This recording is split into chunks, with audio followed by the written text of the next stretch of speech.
I think अधिकतर बच्चों ने ज्वाइन कर लिया है, तो शुरुआत करते हैं। ये आज हमारा दूसरा सेशन है। इससे पहले मैंने आपको पहली क्लास में काइनेमेटिक्स बताया था और उसमें मोशन इन टू डायमेंशन में हम लोगों ने ब्रीफली प्रोजेक्टाइल मोशन डिस्कस किया था और थोड़ा बहुत डाउट क्लास में रिलेटिव वेलोसिटी भी डिस्कस किया था। ठीक है, आज की क्लास में हम लोग loss of motion and work energy and power discuss करने वाले हैं। ठीक है, अब 1.5 घंटे के अंदर अंदर हम लोग 2 चैप्टर्स डिस्कस करने वाले हैं, तो ऑब्वियसली मैं थोड़ा सिलेक्टिव रहूंगा टॉपिक्स को लेकर के। हम लोग क्या क्या डिस्कस करेंगे उसके बारे में जल्दी से बात कर लेते हैं और फिर डिस्कशन शुरू करते हैं। लॉज ऑफ मोशन में अगर आपको याद हो तो प्राइमरीली आप पढ़ते क्या थे? लॉज ऑफ मोशन में आप फोर्स के बारे में पढ़ते थे, 3 लॉज पढ़ते थे। वो 3 लॉज जो थे वो बेसिकली फोर्स को लेकर के ही तीनों लॉज थे। पहला वाला लॉ जो था वो फोर्स का क्वालिटेटिव डिस्क्रिप्शन था। फोर्स का क्वालिटेटिव डिस्क्रिप्शन का क्या मतलब होता है? वो फोर्स को डिफाइन करता था। ठीक है। दूसरा लॉ फोर्स का क्वांटिटेटिव डिस्क्रिप्शन था, फोर्स को मेजर करना सिखाता था। और तीसरा वाला लॉ फोर्स की एक इंपॉर्टेंट प्रॉपर्टी बताता था। ठीक। उसके बाद में आप ये इस चैप्टर के अंदर बहुत तरह के मैकेनिकल सिस्टम्स के बारे में पढ़ते थे, उन पे लगने वाले फोर्सेस के बारे में पढ़ते थे। बार बार फोर्स और एक्सेलरेशन आप कैलकुलेट किया करते थे। ठीक। जब आप अगले चैप्टर में वर्क एनर्जी एंड पावर में आए तो आपने वर्क डन निकालना सीखा। वर्क डन एक स्केलर क्वांटिटी थी। वर्क एनर्जी थ्योरम सीखा था और law of conservation of mechanical energy सीखा था। ठीक है। अब थ्योरी में बहुत ज्यादा नहीं जाके ब्रॉडली आप ऐसा समझो कि ये जो फोर्स वाला चैप्टर है, लॉज ऑफ मोशन, ये बेसिकली इसके अंदर जो प्रॉब्लम्स होते हैं उनके अंदर आप फोर्स डिटरमाइन करते हो, एक्सेलरेशन डिटरमाइन करते हो। जो वर्क एनर्जी पावर वाला चैप्टर है उसके अंदर आपको काइनेटिक एनर्जी और वेलोसिटी ऐसी क्वांटिटीज डिटरमाइन करने को मिलता है क्वेश्चन के अंदर। ठीक है। हम लोग हम लोगों को एक चीज याद रखनी है कि जब भी क्वेश्चन के अंदर एक्सेलरेशन कैलकुलेट करना हो तो हमेशा न्यूटन्स लॉ अप्लाई करने की कोशिश करनी चाहिए। और जब भी वेलोसिटी या काइनेटिक एनर्जी कैलकुलेट करना हो तो वर्क एनर्जी थ्योरम या फिर law of conservation of mechanical energy निकालना चाहिए। ठीक है। चलो, तो सीधे सीधे हम लोग पढ़ना लिखना शुरू कर देते हैं। आज का टॉपिक सबसे पहले था लॉज ऑफ मोशन।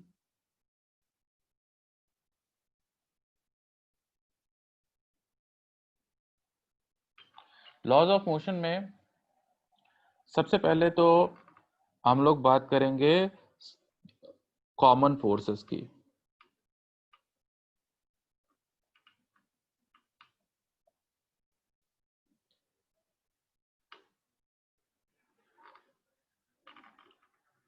तीन ऐसे फोर्सेस हैं जिसका कि मैग्नीट्यूड और डायरेक्शन सबसे पहले आपको पता होना चाहिए, तभी आप मैकेनिकल सिस्टम के क्वेश्चंस कर पाओगे। ठीक है। सबसे पहला है वेट।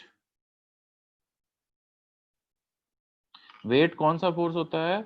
जो अर्थ अर्थ जिस भी फोर्स से हमें डाउनवर्ड डायरेक्शन में पुल करता है उसको बोलते हैं वेट। ठीक है। तो वेट के बारे में हमें क्या क्या मालूम है? पहली चीज, एक्ट्स इन डाउनवर्ड डायरेक्शन। और दूसरी चीज वेट के बारे में हमें पता है कि ग्राउंड पे इसका मैग्नीट्यूड मोर और लेस कांस्टेंट रहता है। ठीक है। हाँ, हाइट के साथ चेंज होता है, हाँ एक्सेलरेटेड फ्रेम के अंदर भी चेंज होता है, लेकिन ग्राउंड पे कोई ऑब्जेक्ट रखा हुआ है जिसका मास m है तो इसका मैग्नीट्यूड किसके इक्वल होता है? Mass times acceleration due to gravity. ठीक। ठीक है। उसके बाद में दूसरा फोर्स जो आता है वो है टेंशन। टी से डिनोट करते हैं इसको, वेट को हम लोग W से डिनोट कर लेंगे। ठीक। टेंशन क्या होता है? कोई भी टाइट स्ट्रिंग जो पुलिंग फोर्स लगाता है, टाइट स्ट्रिंग का पुलिंग फोर्स, उसको हम लोग बोलते हैं टेंशन। ठीक है। अब ये टाइट स्ट्रिंग का पुलिंग फोर्स कौन सी डायरेक्शन में आता है? पहली बात तो ये स्ट्रिंग पुलिंग फोर्स ही क्यों लगाता है, पुशिंग फोर्स क्यों नहीं लगाता है? वो इसलिए क्योंकि अगर एक रस्सी से किसी पर्सन को आप बांध दो तो आप उसको खींच सकते हो। आप उसको पुल नहीं कर सकते, पुश नहीं कर सकते। क्यों नहीं पुश कर सकते? पुश करने की कोशिश करोगे स्ट्रिंग स्लैक हो जाएगा, है ना। कहने का मतलब ये कि स्ट्रिंग का फोर्स हमेशा पुलिंग होता है। तो रॉड एंड स्ट्रिंग में ये बेसिक फर्क होता है कि रॉड से आप किसी ऑब्जेक्ट को पुश भी कर सकते हो, पुल भी कर सकते हो। दादाजी की छड़ी लो अगर लो, जो जिसमें यू शेप जैसा हुक होता है, किसी गर्दन में फंसा के आप खींच भी सकते हो और उससे आप पुश भी कर सकते हो। रस्सी से किसी को आप पुश नहीं कर सकते, है ना। बच्चों, आप में से कुछ स्टूडेंट्स हैंड रेज कर रहे हैं, प्लीज हैंड रेज नहीं करो बेटा। ये स्क्रीन पे मुझे दिखता है, वो बहुत डिस्ट्रैक्टिंग होता है, मैं भूल जाता हूँ मैं क्या बोल रहा था, आप लोगों से बात ही कर रहा था। ठीक है, जब मैं आपको पूछूंगा कुछ तभी हैंड रेज करना, ठीक है। तो हम लोग बात कर रहे थे टेंशन की। तो टेंशन के बारे में हमें क्या मालूम है, कौन सी डायरेक्शन में ये एक्ट करता है? एक्ट्स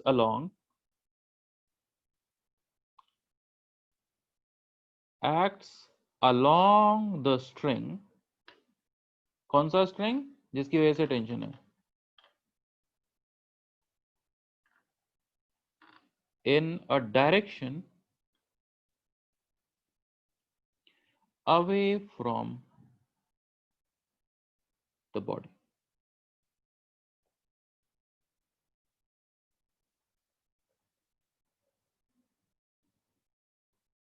ठीक है। और दूसरी चीज कि इसका मैग्नीट्यूड हमेशा अलग अलग होता है, हमें मैग्नीट्यूड इसका डिटरमाइन करना पड़ता है। किसी भी सिस्टम के अंदर मास अगर गिवन है तो वेट आपको मालूम होता है, mass times acceleration due to gravity. लेकिन टेंशन का मैग्नीट्यूड हर क्वेश्चन के अंदर आपको डिटरमाइन करना पड़ता है, ठीक है। अब ये टेंशन आपको मैं दिखा देता हूँ एक बार कुछ एग्जांपल्स में। हाँ देखो, जैसे ऐसा एक ब्लॉक है, ये ब्लॉक को आपने एक स्ट्रिंग से कनेक्ट कर दिया, तो स्ट्रिंग इसके ऊपर एक टेंशन फोर्स लगाएगा, और वो टेंशन फोर्स कौन सी डायरेक्शन में लगेगा? स्ट्रिंग के अलोंग लगेगा, ठीक है। अब स्ट्रिंग के अलोंग तो दो डायरेक्शन होती है, अगर आप देखो तो स्ट्रिंग के अलोंग ये दो डायरेक्शंस हो सकती हैं। एक तो ये वाली हो सकती है ऐसी, और एक ये वाली हो सकती है ऐसी, जो पिंक कलर से मैंने बनाया है, ठीक है। लेकिन हम लोगों ने क्या लिखा? टेंशन जो फोर्स होता है वो बेसिकली पुलिंग फोर्स होता है, किसी भी चीज को खींच सकते हो, है ना। तो ये जो दो एरोज मैंने बनाया है 1 और 2, अगर सोचो ये 2 वाली डायरेक्शन होती टेंशन की, तो ये ब्लॉक को पुल नहीं कर रहा होता, पुश कर रहा होता। ये डायरेक्शन नहीं हो सकती, है ना। डायरेक्शन कौन सी वाली होगी? 1 वाली होगी, ठीक। तो कहने का मतलब ये है कि अगर कोई सा भी स्ट्रिंग है किसी बॉडी से जुड़ा हुआ है, तो वो स्ट्रिंग की वजह से उस बॉडी के ऊपर टेंशन फोर्स हमेशा कैसा आएगा? ऐसा, स्ट्रिंग के अलोंग, और वो ऑब्जेक्ट को पुल करने वाला फोर्स, इस तरीके का फोर्स आएगा ये ऑब्जेक्ट के ऊपर, ठीक है। मान लेते हैं कि मान लेते हैं कि ये ब्लॉक के ये स्ट्रिंग के साथ ही एक और ऑब्जेक्ट कनेक्टेड होता। चलो ये ब्लैक कलर्ड ऑब्जेक्ट भी कनेक्टेड है, ठीक है। तो अब अगर ये दोनों ऑब्जेक्ट्स को, ये काला ऑब्जेक्ट और ये पिंक कलर के ऑब्जेक्ट से ये स्ट्रिंग अगर कनेक्टेड है, अब अगर मैं आपको पूछूं कि ये ब्लैक बॉडी के ऊपर टेंशन फोर्स किधर की तरफ लगेगा, तो आप बोलोगे स्ट्रिंग का टेंशन फोर्स ब्लैक बॉडी की तरफ, इधर की तरफ लगेगा। अगर मैं आपको बोलूं कि ये ब्लॉक के ऊपर स्ट्रिंग का टेंशन फोर्स किधर की तरफ लगेगा, तो आपका जवाब होगा ये पिंक बॉडी के ऊपर टेंशन फोर्स इधर की तरफ लगेगा। दोनों को ये पुल करने की कोशिश कर रहा होगा, ठीक। टेंशन फोर्स की डायरेक्शन मेरे ख्याल से आप लोगों को क्लियर होगी। एक दो और एग्जांपल्स मैं दिखा देता हूँ, ठीक है।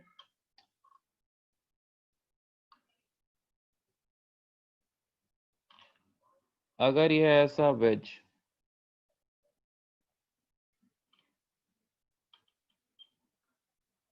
इसके ऊपर एक पुली, और उसके ऊपर एक ऐसा स्ट्रिंग,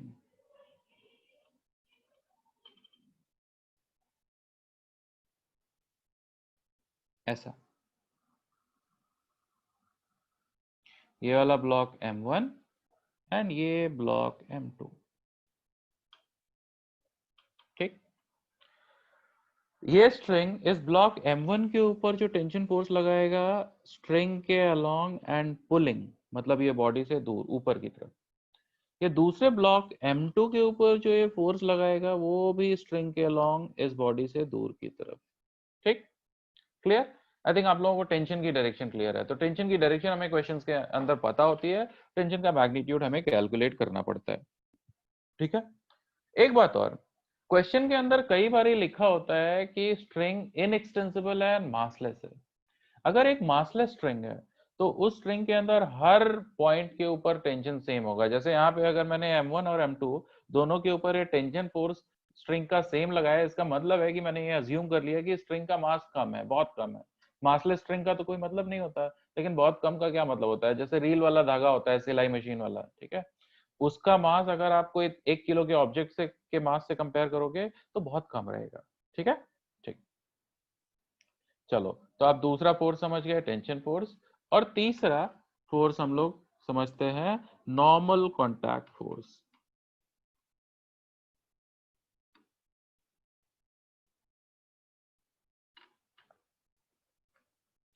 इसको हम R या फिर N से डिनोट करते हैं।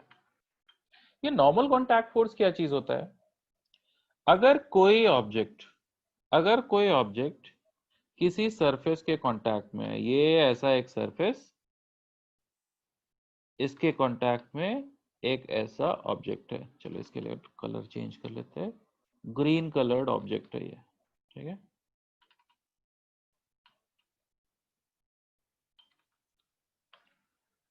तो ये कांटेक्ट सरफेस इसके ऊपर एक पुशिंग फोर्स लगाता है और कांटेक्ट सरफेस के परपेंडिकुलर, ठीक है, उसको बोलते हैं हम नॉर्मल कांटेक्ट फोर्स। ठीक है, मैं लिख देता हूं, पुशिंग फोर्स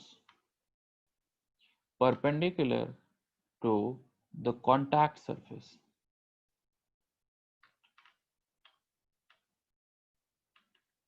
अब आप देखो यहाँ पे कॉन्टैक्ट सरफेस, ये रेड लाइन आपको दिख रही है, इस रेड लाइन के परपेंडिकुलर कौन सी डायरेक्शन होगी? परपेंडिकुलर तो वर्टिकल लाइन होगी।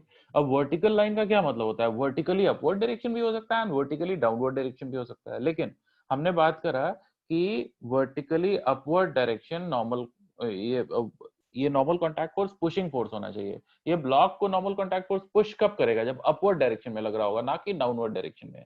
तो ब्लॉक के ऊपर लगने वाला नॉर्मल कॉन्टैक्ट फोर्स होना चाहिए ये ऊपर की दिशा में। ठीक, एक और एग्जांपल,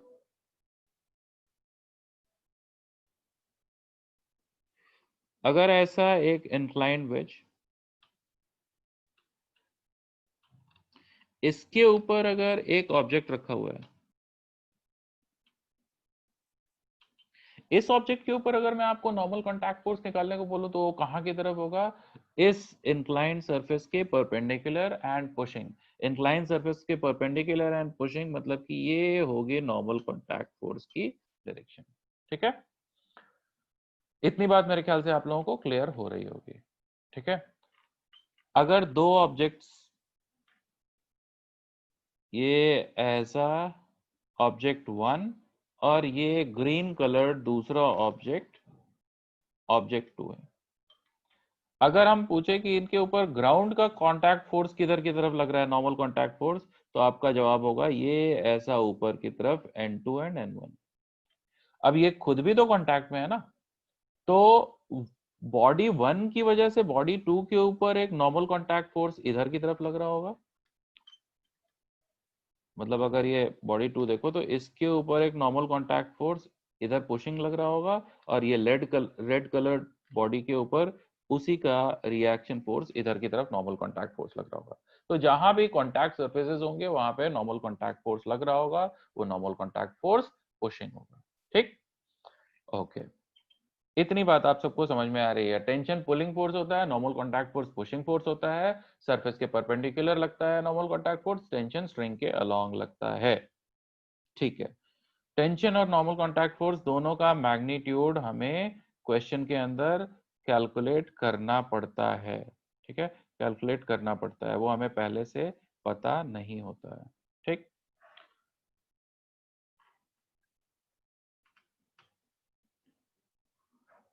एक चीज इंपॉर्टेंट जो आपको याद रखनी है, N is equal to mg, ये सारे बच्चों को हमेशा याद रह जाता है, ऐसा जरूरी नहीं है। नॉर्मल कॉन्टैक्ट फोर्स की वैल्यू mg से कम, mg से ज्यादा कुछ भी हो सकती है। सिर्फ एक सिचुएशन में n is equal to mg होता है, जब एक ब्लॉक ऐसा किसी सरफेस पे रखा रहे, उसके ऊपर डाउनवर्ड डायरेक्शन में एक फोर्स लग रहा है mg, अपवर्ड डायरेक्शन में एक फोर्स लग रहा है नॉर्मल कॉन्टैक्ट फोर्स, ठीक है, और कोई सा भी फोर्स नहीं है, ये मूव नहीं कर रहा, कुछ भी नहीं कर रहा, तो अब वर्टिकल डायरेक्शन में हम बोल सकते हैं कि ये इक्विलिब्रियम में है, और इसलिए n is equal to mg हम बोल सकते हैं इस केस में, ठीक है। लेकिन अगर कोई एक ऑब्जेक्ट है, वो ऐसा इंक्लाइंड प्लेन पे रखा हुआ है, थीटा एंगल पे, ठीक है, इसके ऊपर नॉर्मल कांटेक्ट फोर्स mg को बैलेंस नहीं कर रहा, बेसिकली इसके परपेंडिकुलर mg का कॉज वाला कंपोनेंट आ रहा है, ठीक है। तो इंक्लाइन प्लेन पे n की वैल्यू कितनी हो जाती है, mg cos थीटा, ठीक है। अगर मान लेते हैं यही सरफेस जिसके ऊपर ये ब्लॉक रखा हुआ था, ये सरफेस ऊपर की तरफ एक्सेलरेटेड है, ऐसा भी तो हो सकता है ये लेफ्ट का सरफेस हो,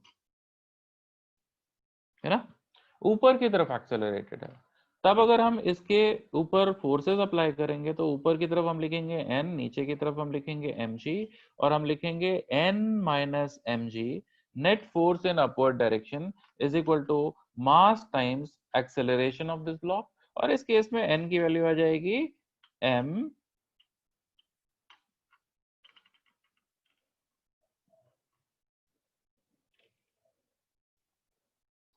g प्लस a, राइट। अगर यही लिफ्ट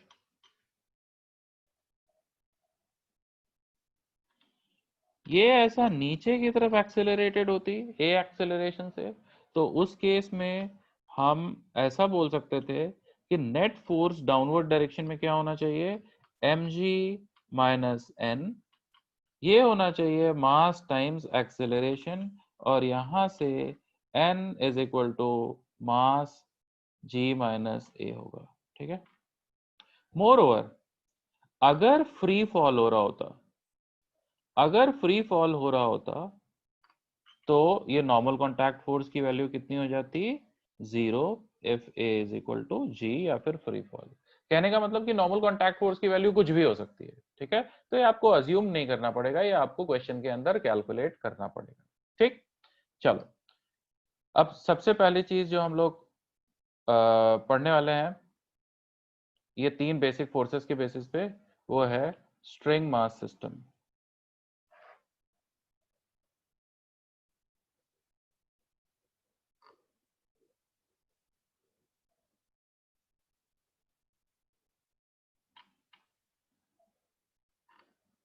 स्ट्रिंग मास सिस्टम नाम से ही समझ में आ रहा है, कोई एक सिस्टम होगा जिसमें एक रस्सी लगी होगी, एक ब्लॉक होगा, ऐसा कुछ होगा, ठीक है। इसमें सबसे पहली सिचुएशन,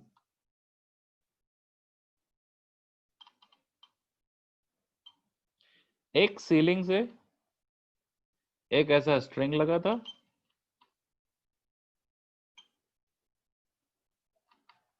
और उससे कनेक्टेड था एक ब्लॉक जिसका मास m। अगर मैं आपको बोलूं कि इस सिस्टम का फ्री बॉडी डायग्राम बनाओ, फ्री बॉडी डायग्राम का क्या मतलब होता था, graphically representing all the forces acting on that particular body, ठीक है।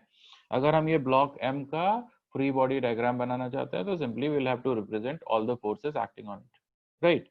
तो इसके ऊपर लगने वाले फोर्सेस कौन कौन से हैं बेटा, एक तो है वेट नीचे की तरफ, और दूसरा टेंशन फोर्स ऊपर की तरफ, ठीक। अब अगर ये रेस्ट पे है ब्लॉक, तो हम लोग क्या बोल सकते हैं, T is equal to mg, ठीक। दूसरी सिचुएशन,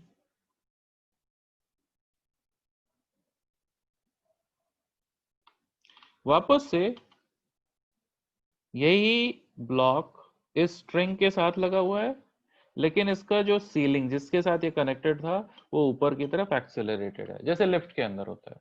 ठीक है, अब फिर से अगर मैं आपको पूछूं इसके ऊपर लगने वाले फोर्सेस, तो आप बोलोगे mg नीचे की तरफ, टेंशन ऊपर की तरफ। अगर मैं आपको बोलूं कि net force is equal to क्या होगा इस केस में, तो अब ये इक्विलिब्रियम में तो है नहीं, तो हम लोग क्या बोलेंगे, net force is equal to mass times acceleration. मतलब T minus M G is equal to m multiplied by a। मैंने T माइनस एम जी क्यों किया, mg माइनस टी क्यों क्यों नहीं किया, क्योंकि इसके ऊपर नेट फोर्स ऊपर की तरफ है, क्योंकि ये एक्सेलरेटेड ऊपर की तरफ है। यहां से आपको टेंशन क्या मिलेगा, एम जी प्लस ए। थर्ड सिचुएशन, अगर अगर यही एक्सेलरेशन डाउनवर्ड डायरेक्शन में रहा होता, तो अगर यही एक्सेलरेशन डाउनवर्ड डायरेक्शन में रहा होता तो टेंशन उस केस में कितना आता, एम जी माइनस ए। जल्दी से हम लोग ये भी लिख ही लेते हैं, चलो।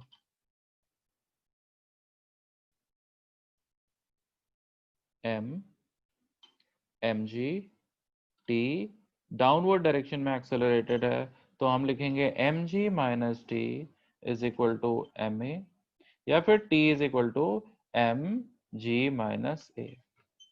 मोर ओवर, अगर फ्री फॉल हो रहा होता, if A is equal to G, तो टेंशन हो जाता 0। ठीक, नेक्स्ट केस,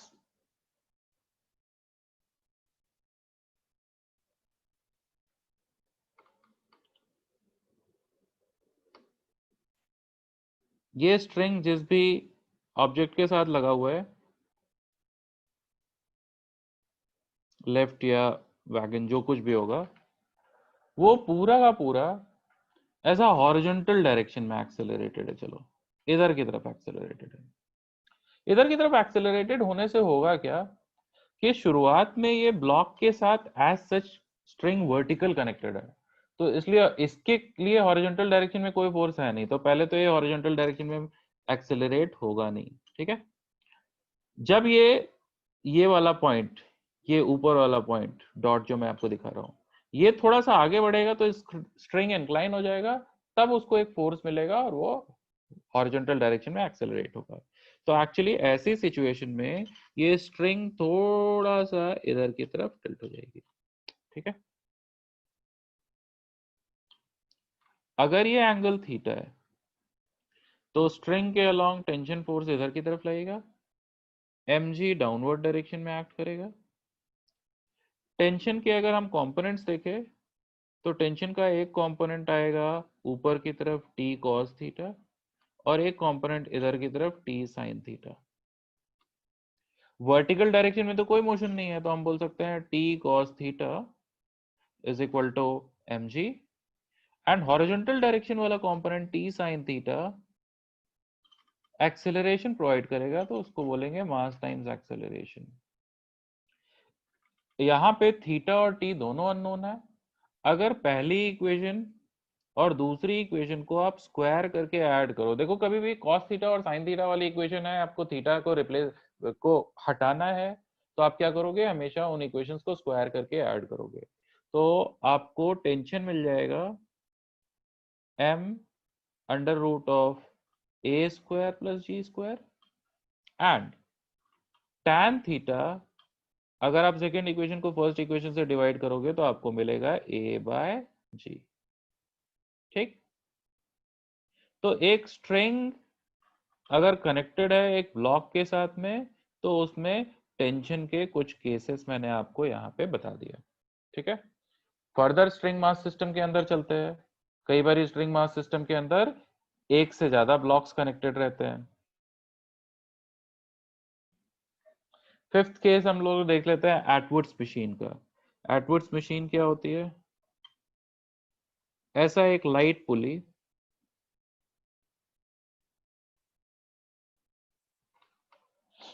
इसके ऊपर एक ऐसा मासलेस स्ट्रिंग डाल दो,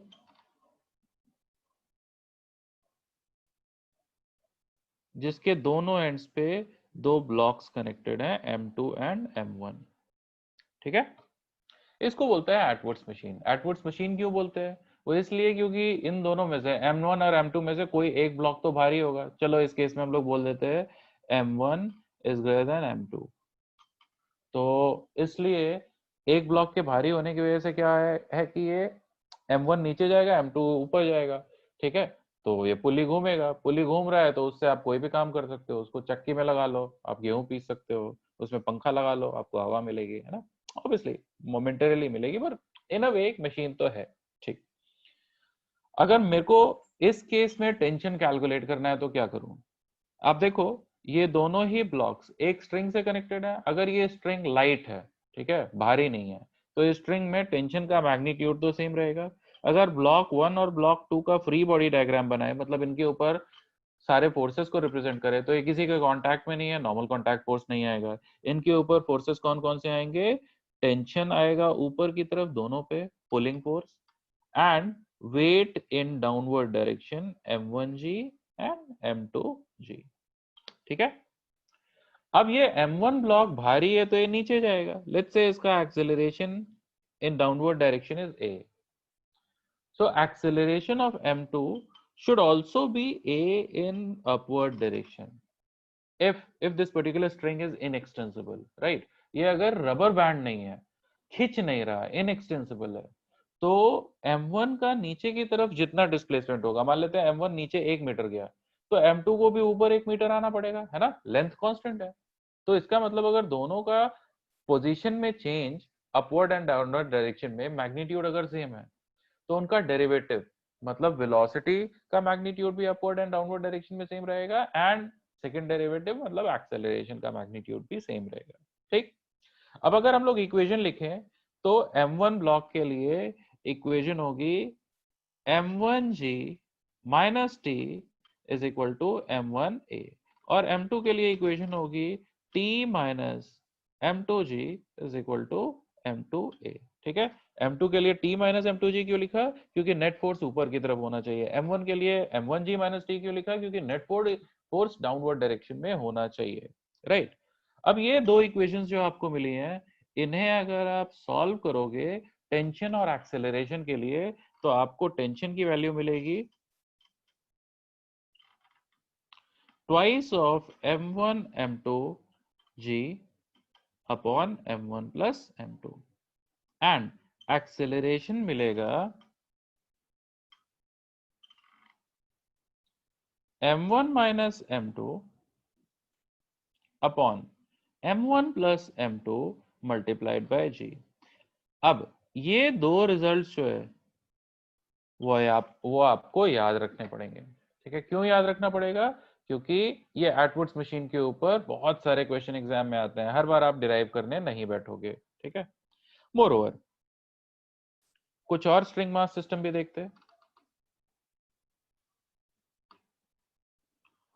अगर ऐसा एक इंक्लाइंड प्लेन होता, I am sorry, inclined plane नहीं, ऐसा प्लेन,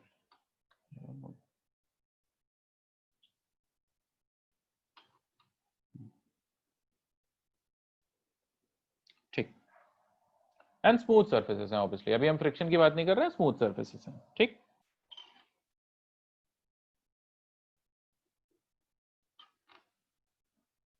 एक ब्लॉक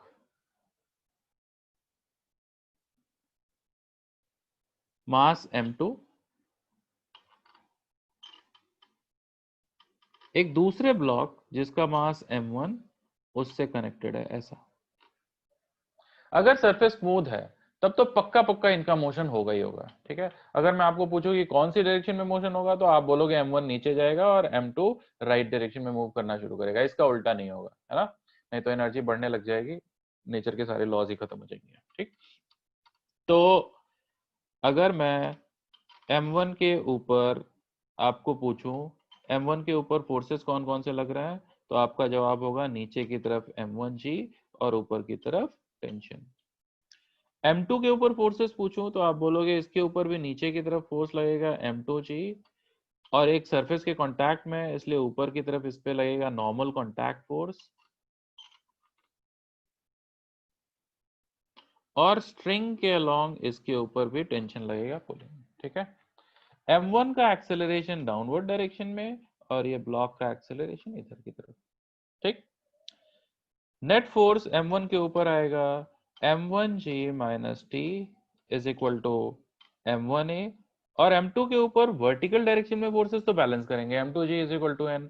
हॉरिजॉन्टल डायरेक्शन में सिर्फ एक फोर्स है t इज इक्वल टू होगा m2a। ठीक है, फिर से आपके पास दो इक्वेशंस, अगर इन्हें सॉल्व करोगे तो आपको क्या मिलेगा, इनको सॉल्व करने अगर आप बैठोगे तो आपको मिलेगा acceleration is equal to m1g upon m1 plus m2 and tension is equal to m1 m2g upon m1 plus m2। ठीक, चलो एक और देखते हैं और फिर उसके बाद में रिजल्ट को जनरलाइज करने की कोशिश करते हैं।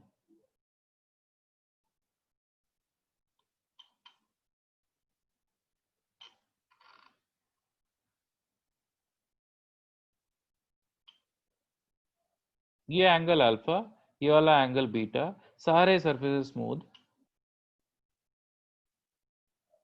यहां एक पुली,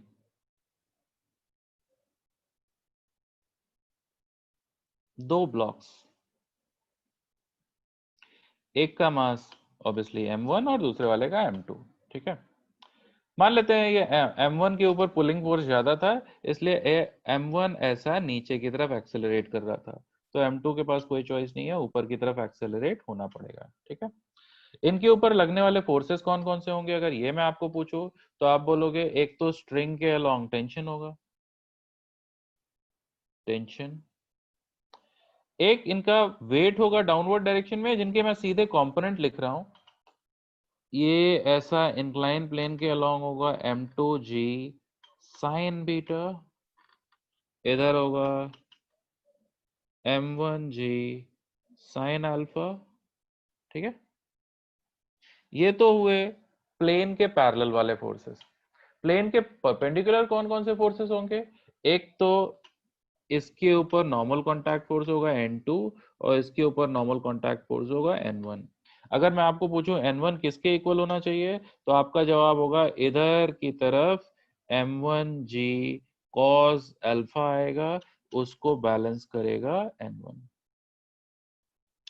ठीक है, similarly n2 is equal to m2g cos beta.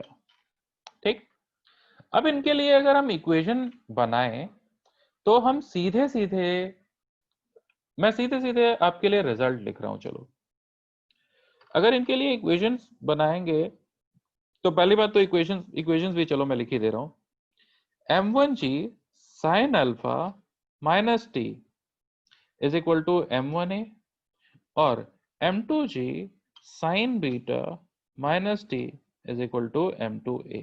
अगर इन दोनों को आप सॉल्व करोगे तो आपको रिजल्ट मिलेगा a is equal to m1g sine alpha minus m2g sine beta upon m1 plus m2 and tension m1 m2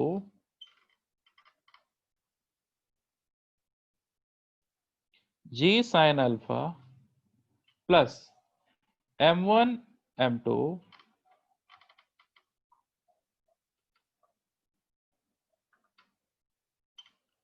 m1 m2 g sine alpha plus sine beta upon m1 plus m2। I think ये results जो है ना, ये सबसे ज्यादा काम के हैं। अगर सिर्फ यही वाला आपने याद कर लिया तो पहले वाले सारे हो जाएंगे। कैसे, अगर मान लो ये अल्फा एंड बीटा दोनों 90 डिग्री हो, अल्फा एंड बीटा दोनों 90 डिग्री हो, तो दोनों इंक्लाइन सरफेसेस ऐसा परपेंडिकुलर हो जाएंगे, आई एम सॉरी पैरेलल हो जाएंगे, वर्टिकल।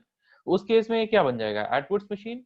आप देखो यहाँ पे अल्फा एंड बीटा की वैल्यू 90 90 पुट करके देखो, एक्सेलरेशन क्या मिलेगा आपको, m1 minus m2g upon m1 plus m2, and tension क्या मिलेगा, twice of m1 m2g upon m1 plus m2, जो पहले मिला था। ठीक है, तो ये रिजल्ट याद रख लेने से, अब मान लो मैंने कल को क्वेश्चन आपके एग्जाम में आ गया, जैसे, हाँ, अगर आपके एग्जाम में एक क्वेश्चन है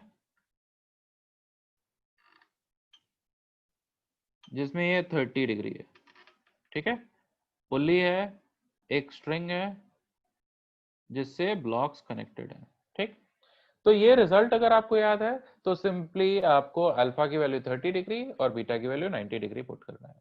ठीक है, तो ये एक रिजल्ट है आपको काम का जो यहाँ स्ट्रिंग मास सिस्टम के अंदर याद रखना है। ठीक है, नेक्स्ट तो थिंक कौन सा वाला पार्ट था, 7th था मेरे ख्याल से, इससे पहले, हाँ 7th। ठीक है,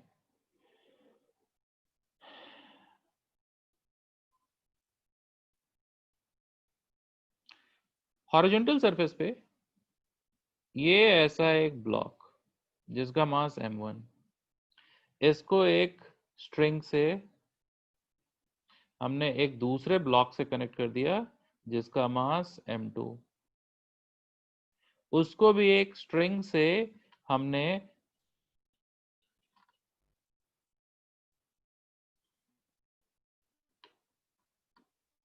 एक तीसरे ब्लॉक से कनेक्ट कर दिया जिसका मास m3।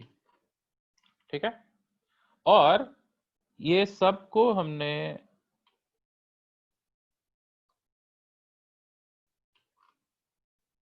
हॉरिजॉन्टल डायरेक्शन में एक्सेलरेट करना चाहा, कैसे? एक फोर्स अप्लाई करके। ठीक है, अब यहाँ पे आपको दो स्ट्रिंग्स दिख रहे हैं, एक रेड कलर का स्ट्रिंग दिख रहा है और दूसरा पिंक कलर का स्ट्रिंग दिख रहा है। ठीक है, स्ट्रिंग दो तो दोनों में टेंशन की वैल्यू भी क्या होगी, 2। ठीक है, अगर पिंक स्ट्रिंग पे मैं देखूं तो पिंक स्ट्रिंग के अंदर मान लेते हैं टेंशन है T2। ठीक है, टेंशन है T2, तो M3 ब्लॉक के ऊपर ये स्ट्रिंग टेंशन कितना लगा रहा होगा, T2, और M2 ब्लॉक के ऊपर भी टेंशन T2 लगा रहा होगा। ठीक है, आप देख रहे हो M3 को ये आगे की तरफ पुल करने की कोशिश कर रहा है और M2 को पीछे की तरफ पुल करने की कोशिश कर रहा है। अगेन, अगर M2 और M1 के बीच में हम लोग देखें तो एक रेड स्ट्रिंग है, उसमें मान लेते हैं टेंशन है T1, तो M2 को ब्लॉक को T1 टेंशन आगे की तरफ पुल करने की कोशिश कर रहा होगा और M1 को पीछे की तरफ पुल करने की कोशिश कर रहा होगा।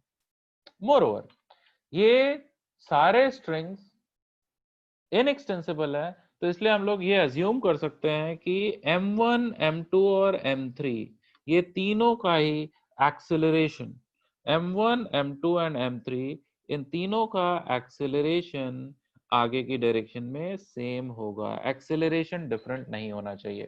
ठीक है, इतनी बात जितने स्टूडेंट्स को समझ में आ रही है, हैंड रेज जल्दी से।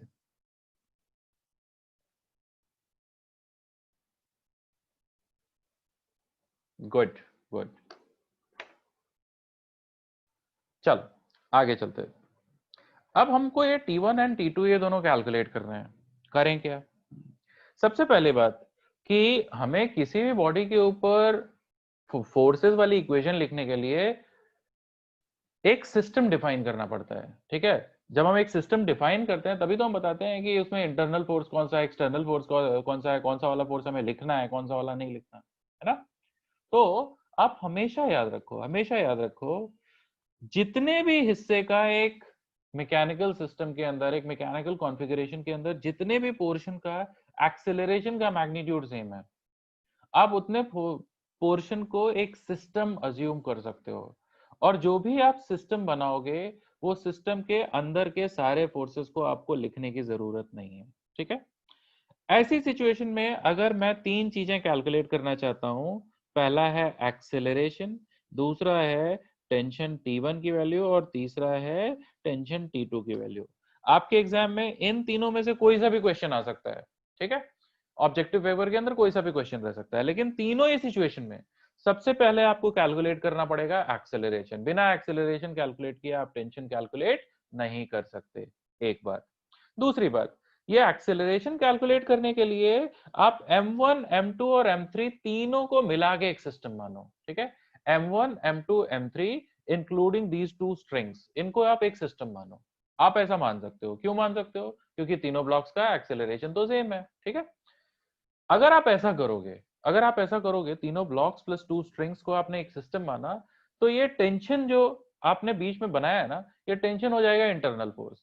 टेंशन अगर इंटरनल फोर्स है तो उन्हें लिखने की जरूरत नहीं है, तो अगर if m1 m2 and m3 plus strings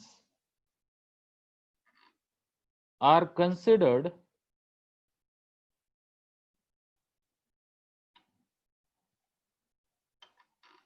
as a system,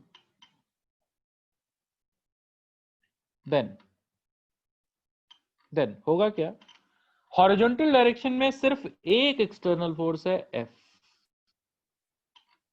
is equal to total mass m1 plus m2 plus m3 times acceleration.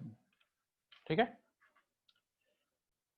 यहां से एक्सेलरेशन आपको मिलेगा F upon m1 plus m2 plus m3। एक बात। दूसरी बात कि अब अगर आपको टेंशन T1 की वैल्यू निकालनी है तो आप M1 या M2 में से किसी एक को सिस्टम मान लो। चलो मैं ब्लॉक M1 को एक सिस्टम मानता हूं, FBD ऑफ M1 बनाते हैं। चलो FBD ऑफ M1। अगर M1 का फ्री बॉडी डायग्राम आपने बनाया तो वर्टिकल डायरेक्शन में इसका वेट और कुछ नॉर्मल कॉन्टैक्ट फोर्स तो होंगे ही, उसको छोड़ो। ठीक है, वर्टिकल डायरेक्शन को लेके हम कंसर्न तो है ही नहीं। हॉरिजॉन्टल डायरेक्शन में इसके ऊपर एक फोर्स लग रहा था और अब सिर्फ ये M1 को आपने एक सिस्टम माना है तो स्ट्रिंग उस सिस्टम का पार्ट नहीं है, तो ये स्ट्रिंग जो फोर्स लगा रहा है टेंशन T1 उसको आपको लिखना पड़ेगा। ये टेंशन T1 आएगा और इसलिए यहां से आपको टेंशन मिलेगा। तो ध्यान रहे, एक्सेलरेशन निकालने के लिए आप सारे ब्लॉक्स को एक सिस्टम मानते हो, टेंशन निकालना है तो आप एक ब्लॉक को चुन के सिस्टम बनाओ। ठीक है, आपने ऐसा लिखा तो आप लिखोगे हॉरिजॉन्टल डायरेक्शन में नेट फोर्स क्या होगा, F minus T1 is equal to इस ब्लॉक का mass M1 multiplied by A, और यहां से T1 की वैल्यू क्या मिलेगी, F minus M1A, and A की वैल्यू वाली पुट कर दोगे तो आपको मिलेगा F1 minus M1 plus M2 plus M3 upon no 1 upon M1 plus M2 plus M3। ठीक है, तो अल्टीमेटली हो क्या जाएगा, F गड़बड़ कर दिया क्या मैंने?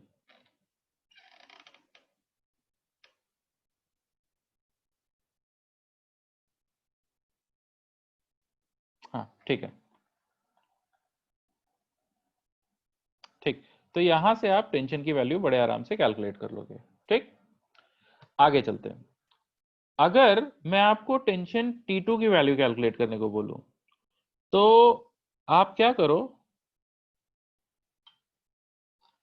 M2 या M3 किसी का भी फ्री बॉडी डायग्राम बना लो। मैं चलो M3 का फ्री बॉडी डायग्राम बना लेता हूं। M3 के ऊपर सिर्फ एक टेंशन एक्ट कर रहा था, T2 इधर की तरफ। ठीक है, कलर चेंज कर लेते हैं। FBD ऑफ M3, M3 का FBD अगर आप बनाओगे तो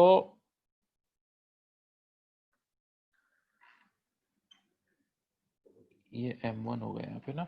ठीक है, हाँ।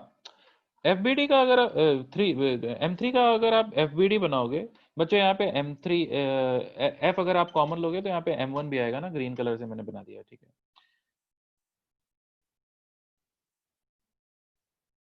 इसके ऊपर एक फोर्स इधर की तरफ लग रहा था T2, और कोई हॉरिजॉन्टल डायरेक्शन में फोर्स नहीं था। ऑब्वियसली नीचे की तरफ M3G एंड ऊपर की तरफ एक कोई N3 लग रहा होगा, नॉर्मल कॉन्टैक्ट फोर्स। तो हम इसके लिए लिखेंगे T2 is equal to mass M3 times acceleration, और इसलिए T2 सिंपली आपको मिल जाएगा M3 multiplied by F upon M1 plus M2 plus M3। ठीक, तो ये सारा कुछ स्ट्रिंग मास सिस्टम के बारे में मुझे डिस्कस करना था। जितने मैंने केसेस डिस्कस किए हैं, बहुत सारे केसेस हो सकते हैं, लेकिन जितने मैंने डिस्कस करा है, आप पिछले 10 साल के नीट के, पहले जो एम्स के पेपर होते थे, AFMC के, स्टेट मेडिकल एंट्रेंस एग्जाम के क्वेश्चन देखोगे तो स्ट्रिंग मास सिस्टम के बहुत सारे क्वेश्चन आते हैं, घुमा फिरा के ले दे के सारे इन्हीं में से कोई सा एक होता है।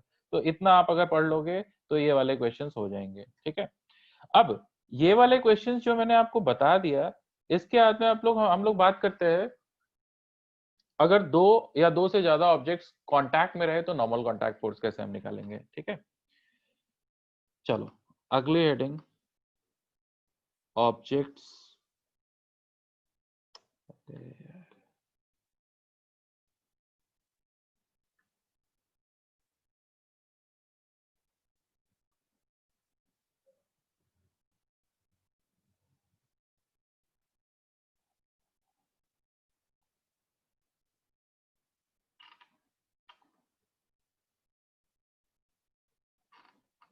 देखो भाई, अगर ऐसी सिचुएशन होती,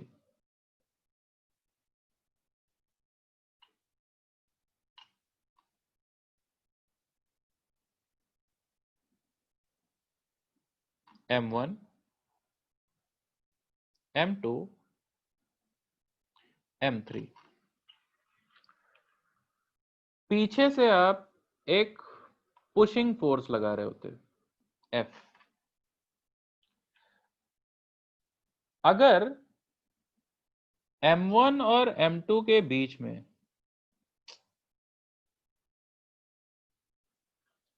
अगर M1 और M2 के बीच में ये जो वर्टिकल सरफेस दिख रही है, इसमें यहां पे नॉर्मल कांटेक्ट फोर्स, ये पिंक कलर से मैंने बनाया है, N1 है, और इन दोनों के बीच में नॉर्मल कांटेक्ट फोर्स N2 है।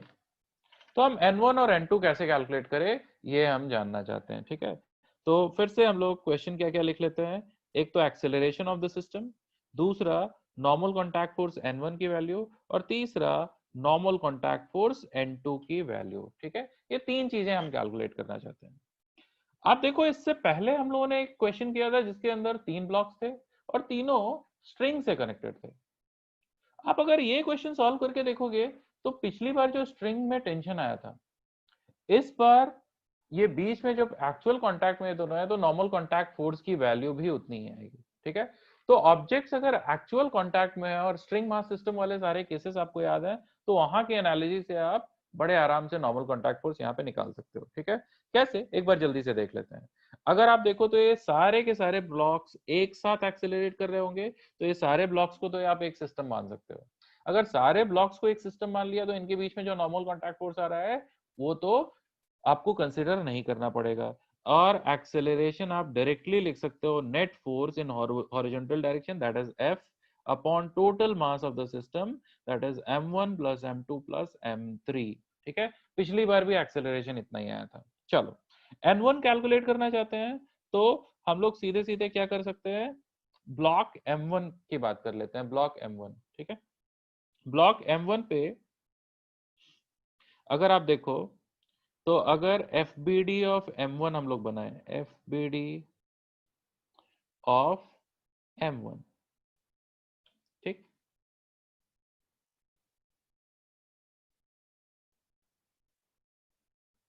तो इसके ऊपर सिर्फ एक नॉर्मल कांटेक्ट फोर्स लग रहा है N1 इधर की तरफ, नीचे की तरफ ऑब्वियसली वेट लग रहा है, और ऊपर की तरफ एक और नॉर्मल कांटेक्ट फोर्स है। हॉरिजॉन्टल डायरेक्शन में सिर्फ एक फोर्स है N1। अब F क्यों नहीं लिखा, क्योंकि ये डायरेक्टली M1 के ऊपर थोड़ी लग रहा है, वो तो M3 के ऊपर लग रहा था और M3 सिस्टम का पार्ट है नहीं। ठीक है, तो अब आप क्या लिख सकते हो, N1 is equal to mass M1 times acceleration, और एक्सेलरेशन की वैल्यू तो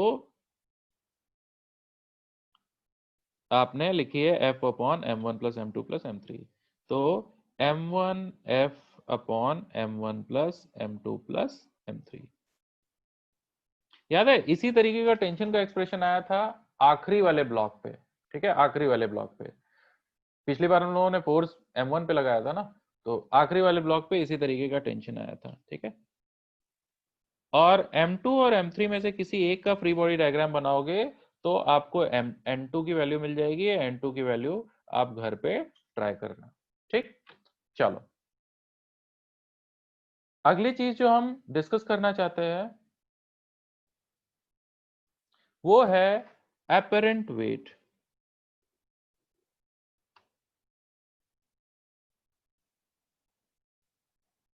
वेट आप मेजर कैसे करते हो, वेट आप एक वेइंग स्केल के ऊपर खड़े होके मेजर करते हो या फिर स्प्रिंग बैलेंस से मेजर करते हो।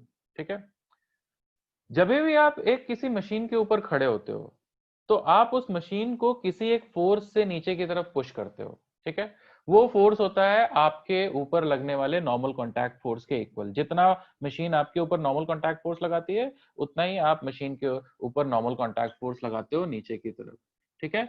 मशीन उसी नॉर्मल कॉन्टैक्ट फोर्स को मेजर करती है, मशीन उसी नॉर्मल कॉन्टैक्ट फोर्स को मेजर करती है, ठीक है। एक मिनट बच्चों, हाँ, ठीक है। तो अपरेंट वेट क्या होता है? किसी भी मशीन के ऊपर जब आप खड़े होते हो तो मशीन उसके ऊपर लगने वाले नॉर्मल कॉन्टैक्ट फोर्स को मेजर करती है। या फिर स्प्रिंग बैलेंस जो होता है वो स्प्रिंग में जो टेंशन क्रिएट होता है उसको मेजर करता है, ठीक है। तो बेसिकली अपरेंट वेट का मतलब क्या होता है? मशीन के ऊपर लगने वाला नॉर्मल कॉन्टैक्ट फोर्स या फिर स्प्रिंग बैलेंस में टेंशन। अब नॉर्मल कंडीशन में क्या है कि आप अगर कोई ऐसा किसी सरफेस पे आप खड़े हो तो नॉर्मल कंडीशन में तो weight and normal contact force तो सेम होता है, तो इसलिए machine measure normal contact force करती है लेकिन वो आपके वेट के इक्वल होता है, ठीक है। इसी तरीके से अगर किसी चीज से आपने अगर लटका रखा है स्ट्रिंग को, तो शुरू शुरू में ही हमने देखा था उस ऑब्जेक्ट का वेट और स्ट्रिंग में टेंशन भी सेम रहता है। तो ये जो मशीन होती है वेट मेजर करने वाली, वो मेजर क्या करती है? नॉर्मल कॉन्टैक्ट फोर्स और टेंशन, जो कि नॉर्मल कंडीशन में वेट के इक्वल होता है। अब अगर कुछ ऐसी सिचुएशन हो जाए कि नॉर्मल कॉन्टैक्ट फोर्स चेंज हो जाए तो वेट उस पर बढ़ा हुआ है या कम हुआ हुआ सा दिखेगा, या फिर टेंशन चेंज हो जाए तो वेट उस पर बढ़ा हुआ या कम हुआ सा दिखेगा। तो जब भी आपको क्वेश्चन मिले अपरेंट वेट कैलकुलेट करने के लिए, तो आपको कैलकुलेट क्या करना है? टेंशन अगर स्प्रिंग वाला बैलेंस है, और नॉर्मल कॉन्टैक्ट फोर्स अगर अगर वो वेइंग स्केल है जिसके ऊपर खड़े होते हैं हम लोग, ठीक है, डिजिटल वेइंग स्केल। अब हम लोगों ने पहले ही देख लिया था अगर कोई सरफेस एक्सेलरेट कर रही है अपवर्ड डायरेक्शन में, तो उस केस में फॉर अपवर्ड एक्सेलरेशन, अगर ऐसा एक्सेलरेशन अपवर्ड डायरेक्शन में है तो स्ट्रिंग के केस में टेंशन या फिर नॉर्मल कॉन्टैक्ट फोर्स आता था एम जी प्लस ए। हम लोगों ने शुरुआत में लेक्चर के देख लिया था, ठीक है। ये हो जाएगा अपरेंट वेट। सिमिलरली अगर एक्सेलरेशन डाउनवर्ड डायरेक्शन में, तो इस केस में टेंशन या फिर नॉर्मल कॉन्टैक्ट फोर्स आता था एम जी माइनस ए। ये हो जाएगा अपरेंट वेट। और अगर फ्री फॉल हो रहा है, मतलब if A is equal to G, तो उस केस में अपरेंट वेट कितना हो जाएगा? 0। मतलब एक लिफ्ट है, उसका उसके उसके अंदर आप एक वेइंग स्केल पे खड़े हो और ऊपर से लिफ्ट का किसी ने वायर काट दिया, तो लिफ्ट का और आपका फ्री फॉल होने लग जाएगा। उसके बीच में अगर आपके सरफेस, लिफ्ट की सरफेस और आपके पैरों के बीच में एक वेइंग मशीन है, तो उस पर आपका वेट 0 दिख रहा होगा, ठीक है। अगले कुछ सेकंड के लिए, जब तक के लिए भी आप जिंदा हो, आपका वेट 0 दिखेगा, उसके बाद सब 0, ठीक है। चलो आगे, इतना कुछ हम डिस्कस करना चाहते थे स्ट्रिंग और नॉर्मल कॉन्टैक्ट फोर्स के बारे में, ठीक है। आगे चलते हैं। फ्रिक्शन वाला पार्ट स्पेसिफिकली मैंने स्किप किया है, ठीक है, क्योंकि फ्रिक्शन का डिस्कशन अगर करना शुरू करेंगे तो लंबा चला जाएगा। मैं चाहता हूं कि इसमें कुछ और जरूरी चीजें वर्क एनर्जी, वर्क और एनर्जी वाले चैप्टर की भी अकोमोडेट करें। तो फ्रिक्शन आप घर पे पढ़ोगे, ठीक है। नेक्स्ट क्लास जब होगी उसके बाद में एक डाउट सेशन होगा। फ्रिक्शन में स्पेसिफिकली अगर कहीं पे कोई डाउट होगा, समझ में नहीं आ रही है, आप डाउट सेशन में उसको पोस्ट करना। डाउट सेशन में ब्रीफली हम फ्रिक्शन को भी ले लेंगे, ठीक है। लेकिन अब यहाँ से ये 3 फोर्सेस डिस्कस करने के बाद में इसके ऊपर सबसे ज्यादा क्वेश्चंस आते हैं, इसलिए मैंने इन्हें डिस्कस किया, ठीक है। अब इन्हीं फोर्सेस का extension work energy and power वाले चैप्टर में भी हम करना चाहते हैं, ठीक है। तो अगला हेडिंग जो है हमारा, जो हम पढ़ना चाहते हैं, वो है work.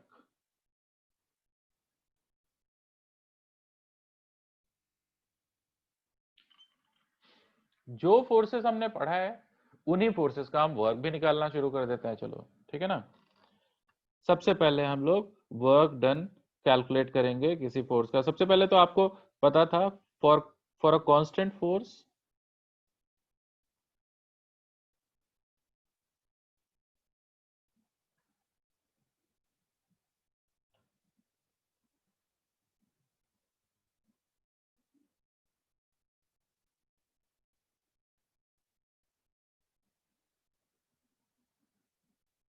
W is equal to F dot S, force और डिस्प्लेसमेंट का डॉट प्रोडक्ट। ठीक है, तो वर्क के ऊपर क्वेश्चंस आपको कैसे कैसे मिलेंगे, फोर्स वेक्टर और डिस्प्लेसमेंट वेक्टर गिवन हो सकता है, आपको सीधे सीधे डॉट प्रोडक्ट निकालना रहेगा। ठीक है, या फिर ऐसा हो सकता है कि कोई एक पर्टिकुलर फोर्स गिवन है और उसकी वजह से आपको वर्क निकालना है। ठीक है, तो सीधे सीधे हम लोग सबसे पहले, ये वर्क की यूनिट क्या होती थी, वर्क की यूनिट होती थी जूल, सीजीएस यूनिट क्या होती थी, अर्थ। ठीक है, फोर्स की यूनिट क्या होती है, न्यूटन, सीजीएस यूनिट क्या होती है, डाइन। ठीक, अगर मैं वर्क कैलकुलेट करना चाहता हूं वेट का,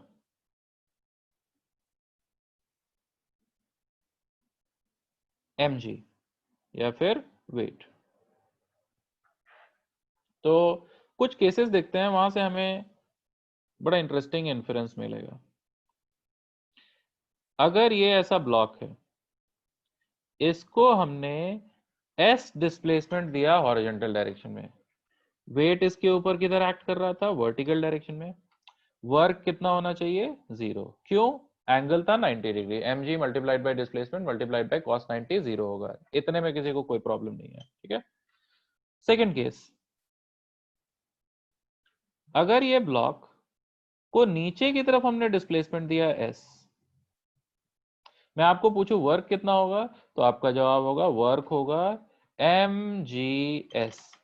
ठीक है, क्यों, क्योंकि इस बार इन दोनों के बीच में एंगल कितना था, 0 डिग्री। ठीक, तीसरा केस,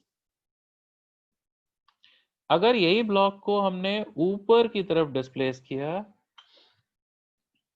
s डिस्टेंस तक, mg नीचे की तरफ, वर्क कितना होगा, माइनस mgs। माइनस क्यों, इस बार इन दोनों के बीच में एंगल कितना, 180 degree, mg multiplied by s multiplied by cos 180 हो जाएगा माइनस mgs। ठीक है, फोर्थ सिचुएशन,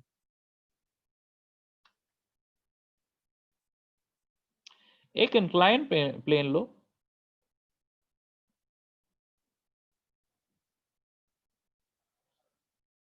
उसके ऊपर टॉप मोस्ट पॉइंट से, मान लेते हैं इसकी हाइट s थी, टॉप मोस्ट पॉइंट से आप एक ब्लॉक को ऐसा यहां से नीचे तक स्लाइड कर दो।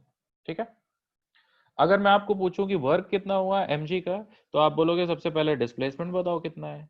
अगर ये वाला एंगल थीटा है, आप देखो परपेंडिकुलर s है, तो हाइपोटेनस कितना होगा, s अपॉन साइन थीटा।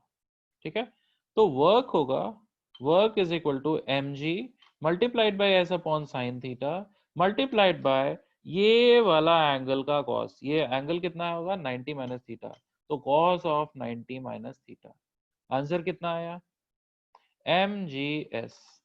ठीक है, फिफ्थ सिचुएशन, अगर इसी इंक्लाइन प्लेन पे आप ये ब्लॉक को सबसे नीचे के पॉइंट से ऊपर की तरफ स्लाइड करना चाहो, ठीक है, तो इस बार भी डिस्प्लेसमेंट होगा as upon sine theta, mg downward direction में एक्ट कर रहा है, और इन दोनों के बीच में एंगल कितना होगा 90 प्लस थीटा, तो वर्क हो जाएगा mg s upon sine theta multiplied bye cos of 90 plus theta, cos 90 plus theta होता है माइनस साइन थीटा, तो वर्क कितना हो जाएगा माइनस mgs।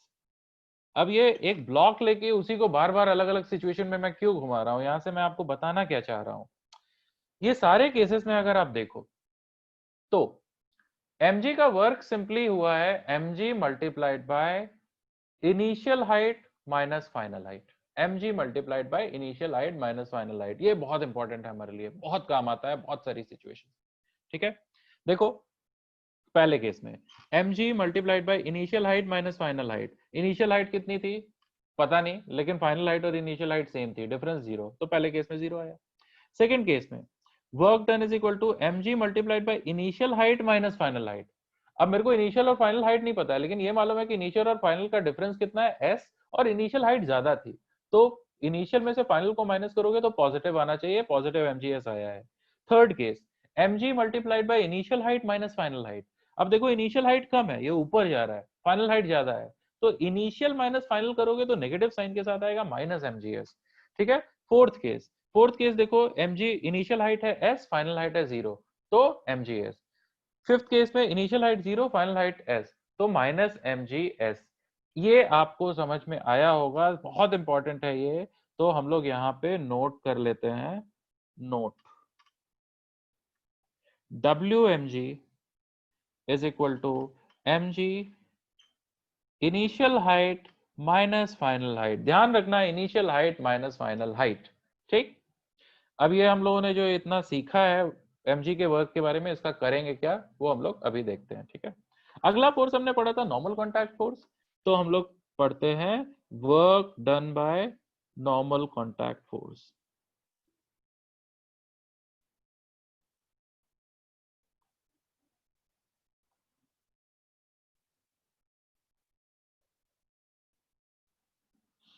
देखो भाई, पहला केस, ये ऐसा एक सरफेस है, ये ब्लॉक रखा हुआ है और ये सरफेस बेसिकली रेस्ट पे है। ठीक है, ये सरफेस नहीं मूव कर रहा है, इसके ऊपर ये नॉर्मल कॉन्टैक्ट फोर्स लग रहा है। ठीक है। अब ये ब्लॉक का अगर मैं मूवमेंट आपसे पूछूं, ब्लॉक किस तरीके से मूव कर सकता है, तो आप कहोगे ये ब्लॉक या तो ऐसा मूव कर रहा होगा, ये पिंक लाइन से जो मैंने बनाया है, या फिर ये ब्लॉक ये ऐसा मूव कर रहा होगा आसमानी कलर से जो मैंने बनाया है। ठीक है। अगर पहला वाला केस देखो, पहला वाला केस, इसको इसको हम बोलते हैं केस 2 और इसको केस 1। ठीक है। अगर फर्स्ट केस में आप देखो तो work done by normal contact force first case में तो होना चाहिए 0। क्यों? क्योंकि डिस्प्लेसमेंट और नॉर्मल कॉन्टैक्ट फोर्स के बीच में एंगल है 90 डिग्री। सेकेंड केस में अगर आप देखो तो भी work done by normal contact force 0 होगा। कारण क्या है? अगर ये ऑब्जेक्ट आसमानी कलर वाली लाइन की तरफ मूव कर रहा है, तो जैसे ही इस डायरेक्शन में मूव करना शुरू करेगा, तुरंत ये सरफेस से ऊपर उठ जाएगा।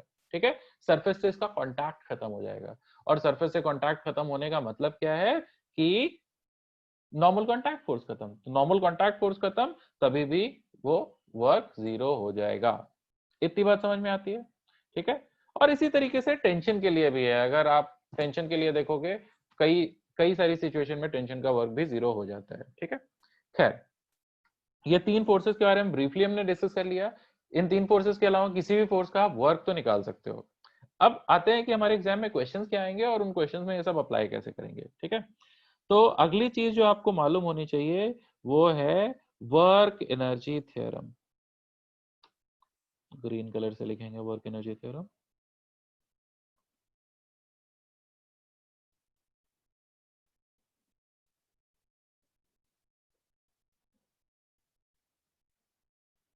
ये वर्क एनर्जी थ्योरम क्या चीज है?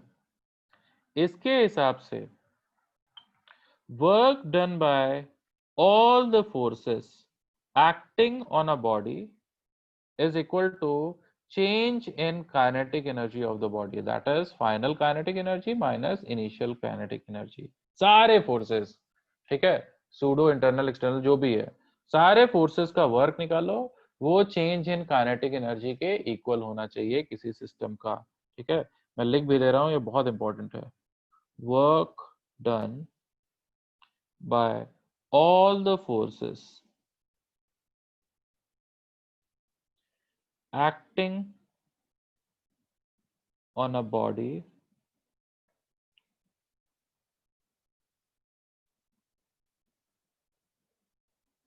remains equal to its change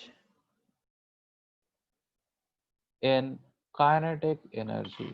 मतलब फाइनल काइनेटिक एनर्जी और इनिशियल काइनेटिक एनर्जी का डिफरेंस। ठीक है। चलो, ये जो वर्क एनर्जी थ्योरम लिखा है, इसके ऊपर हम लोग क्वेश्चंस करते हैं। ठीक है। First question,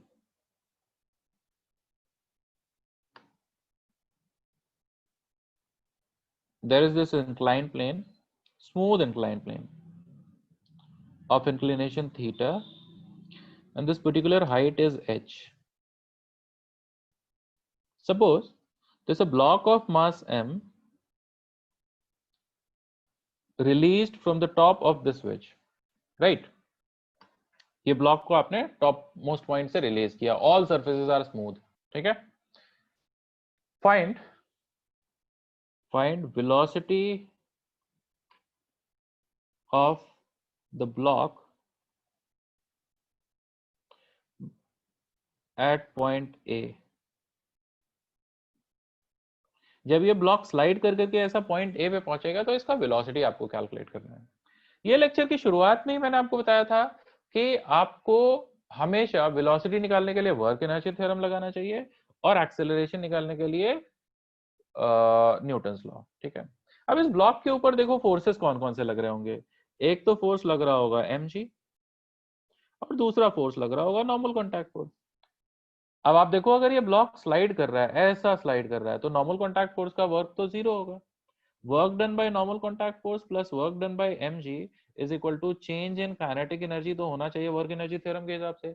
normal contact force का तो वर्क जीरो, mg का वर्क हम लोगों ने पहले ही बात कर ली थी, mg multiplied by initial height minus final height, तो mg का वर्क कितना होगा बेटा, mgh। This should be equal to final kinetic energy is half mv square and आपने इसको रेस्ट पर से शुरू किया था तो initial kinetic energy should be equal to zero. तो यहां से आपको वेलोसिटी क्या मिलता रहेगा, वेलोसिटी होना चाहिए under root of 2gh।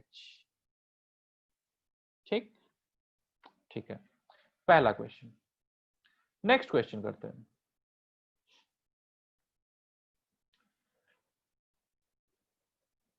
Suppose again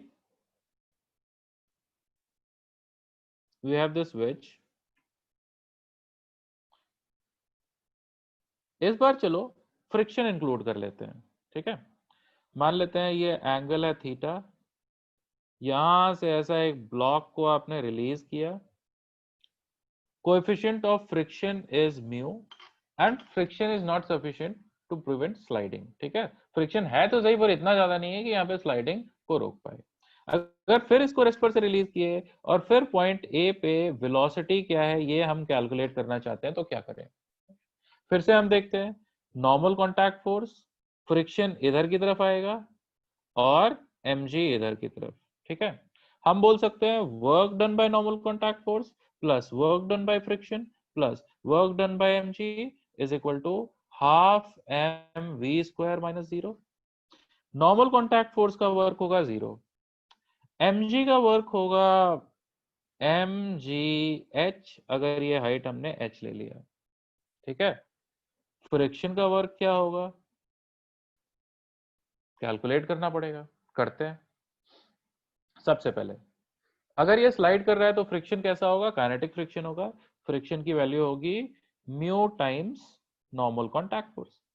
लेकिन इंक्लाइन प्लेन पे हमने पहले ही बात कर लिया था, नॉर्मल कॉन्टैक्ट फोर्स किसके इक्वल होता था, mg cos थीटा, तो फ्रिक्शन होगा म्यू mg cos थीटा।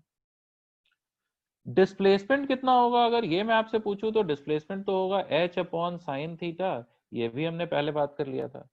तो फ्रिक्शन का work is equal to frictional force that is mu mg cos theta multiplied by displacement जो कि था h upon sin theta multiplied by 180 degree, क्योंकि displacement का opposite direction में friction act कर रहा है तो cos 180 की वैल्यू कितनी होगी, माइनस, ठीक है? तो ये आ जाएगा mu mg cot theta frictional force का, ठीक है? अब हम लोग बोल सकते हैं mu cot theta प्लस एक h भी रहेगा ना,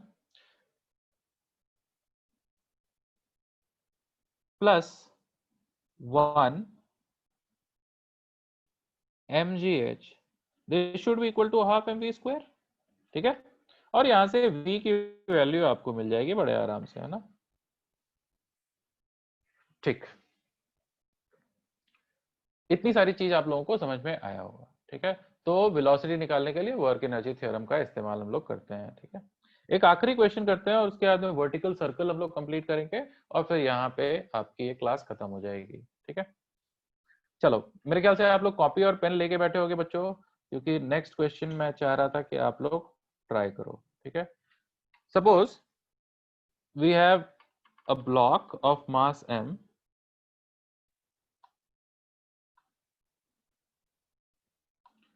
all surfaces are smooth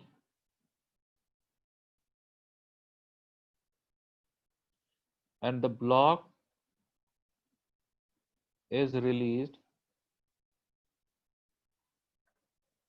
from rest। ठीक है, ये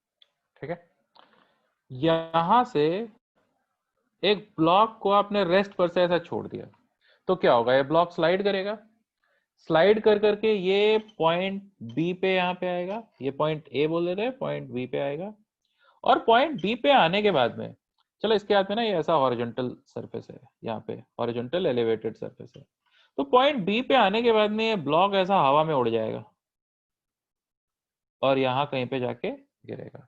ठीक है, पहला क्वेश्चन है find velocity at point B. जब ये पॉइंट बी पे पहुंचेगा ब्लॉक तो उसका वेलोसिटी निकालना। दूसरा क्वेश्चन रेंज आर, यहां से हवा में उड़ेगा तो एक तरीके से प्रोजेक्टाइल जैसा हो जाएगा ना, तो आपको रेंज भी बताना है। ठीक है, चलो 2 मिनट लो, ये क्वेश्चन करो जल्दी।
ओके, चलो देखते हैं।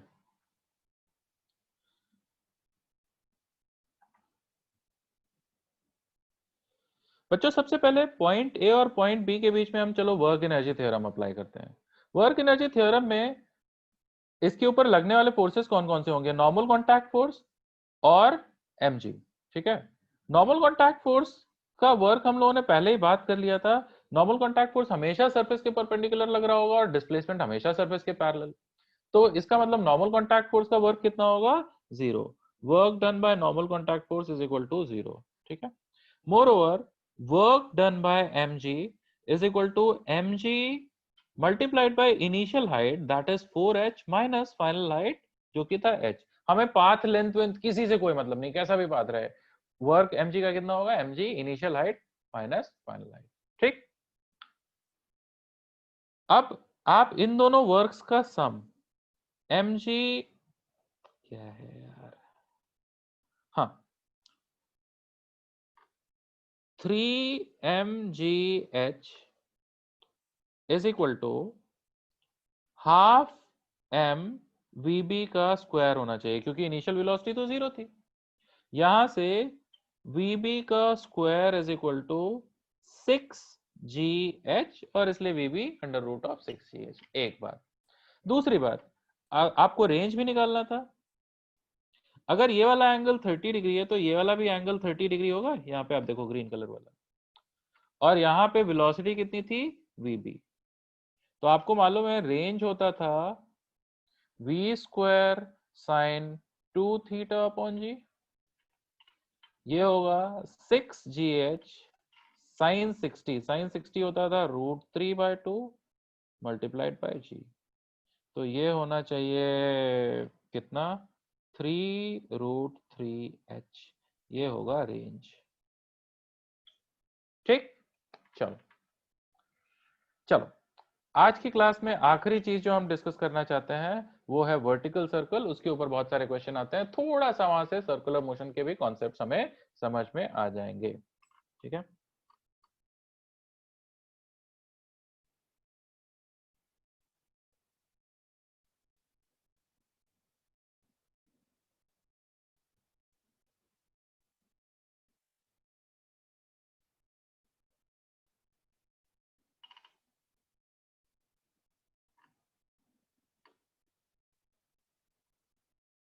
देखो अगर एक स्ट्रिंग है आपके पास,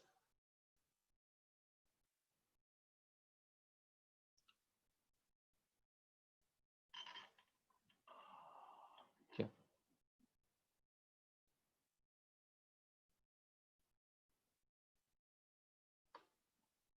ठीक, अगर आपके पास एक स्ट्रिंग है, उससे आपने एक ब्लॉक को ऐसा बांध दिया और उसको आप वर्टिकल सर्कल में मूव कराना चाहते हो, तो आप क्या करोगे, इस ब्लॉक को यहां पे कुछ वेलोसिटी दोगे।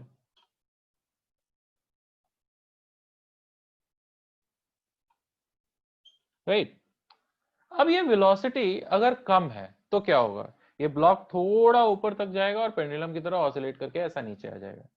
वेलोसिटी और ज्यादा है तो क्या होगा, ये थोड़ा और ऊपर तक जाएगा। वेलोसिटी और बढ़ाओगे तो ये और ऊपर तक जाएगा। वेलोसिटी बढ़ाते बढ़ाते एक पॉइंट पे ऐसा आएगा कि ये पूरा गोल घूम जाएगा। राइट, वो मिनिमम वेलोसिटी जिसके लिए पूरा वर्टिकल सर्कल को सस्टेन कर पाए, पूरा सर्कुलर पाथ कंप्लीट कर पाए, उसको हम बोलते हैं क्रिटिकल वेलोसिटी। ठीक, तो हम लोग यहाँ पे क्रिटिकल वेलोसिटी कैलकुलेट करना चाहते हैं। मैं वो पूरी डेरिवेशन आपके सामने करूंगा। डेरिवेशन इसलिए करूंगा क्योंकि ये डेरिवेशन अगर आपको समझ में आ गई तो इस वर्टिकल सर्कुलर पाथ के जितने भी क्वेश्चंस आएंगे एग्जाम में आप वो सारे कर सकते हो। ठीक, अब मेरा सबसे पहला सवाल ये है कि बताओ इसके लिए ये ब्लॉक के सबसे ज्यादा वर्टिकल पाथ को लीव करने के, छोड़ने के चांसेस सबसे ज्यादा कहाँ पे होंगे, तो आपका जवाब होगा सबसे ज्यादा चांसेस इसको, इस पाथ को छोड़ने के टॉप मोस्ट पॉइंट पे होंगे। ठीक है, तो चलो हम लोग ये पॉइंट 1 और ये टॉप मोस्ट पॉइंट 2, इन दोनों की बात कर लेते हैं। मान लेते हैं आपने v वेलोसिटी दिया था, जिसकी वजह से टॉप मोस्ट पॉइंट पे जब ये पहुंचा तो इसकी वेलोसिटी रिड्यूस हो गई, v डैश हो गई। अगर मैं आपको सिर्फ इतना बोलूं कि बेटा v एंड v डैश के बीच में रिलेशन निकालो, तो बड़ा सिंपल है। आप पॉइंट 1 एंड 2 के बीच में वर्क एनर्जी थ्योरम लगा दो। पॉइंट 1 एंड 2 के बीच में वर्क एनर्जी थ्योरम लगाओगे तो टेंशन का वर्क तो देखो जीरो रहेगा। क्यों, क्योंकि आप हमेशा टेंजेंशियल पाथ पे चल रहे हो और टेंशन तो हमेशा रेडियल रहेगा। ठीक है, तो आप बोल सकते हो work done by tension plus work done by mg, this should be equal to half half m v dash का square minus v square, final velocity का स्क्वायर माइनस इनिशियल वेलोसिटी का स्क्वायर। टेंशन का work zero and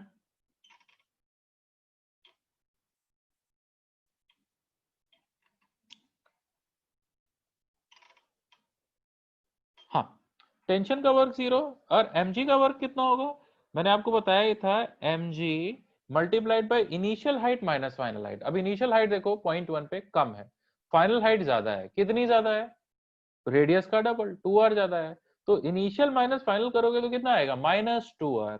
तो यहाँ पे आप लिखोगे -2r is equal to m/2 v dash का स्क्वायर माइनस v स्क्वायर। और यहां से आपको मिलेगा क्या, v डैश का square is equal to v square minus 4rg। एक बात। दूसरी बात, टॉप मोस्ट पॉइंट पे जब ये क्रिटिकल केस होगा, उस केस में टॉप मोस्ट पॉइंट पे अगर आप देखो तो इसके ऊपर लगने वाले फोर्सेस कौन कौन से होंगे, नीचे की तरफ mg और नीचे की तरफ ही टेंशन। आप बोल सकते हो T plus mg is equal to mass multiplied by acceleration. लेकिन एक्सेलरेशन सेंटर की तरफ कितना होता है, centripetal acceleration v square upon r। तो इस केस में एक्सेलरेशन होगा v डैश का square upon r। Moreover, अगर ये जैसे तैसे ये सर्कल को कंप्लीट कर रहा है तो इस केस में if v is equal to vc critical velocity then tension tends to zero। इस टॉप मोस्ट पॉइंट पे मोमेंटरीली टेंशन जीरो हो जाएगा। और इसका मतलब क्या है, इसका मतलब हम लोग बोल सकते हैं v डैश का square is equal to r g. Second equation, ये फर्स्ट और सेकेंड इक्वेशन से v डैश का स्क्वायर की वैल्यू अगर वहां पे पुट करोगे तो आपको मिलेगा v c is equal to under root of 5rg। एक बात, सबसे नीचे वाले पॉइंट पे आपको √5rg वेलोसिटी देनी पड़ेगी, तभी ये सर्कल कंप्लीट होगा। मोर ओवर, अगर सबसे नीचे वाले पॉइंट पे आपने √5rg वेलोसिटी दी, यहाँ पे √5rg वेलोसिटी दी, तो टॉप मोस्ट पॉइंट पे वेलोसिटी कितनी होती है, ये वेलोसिटी हो जाती है √rg।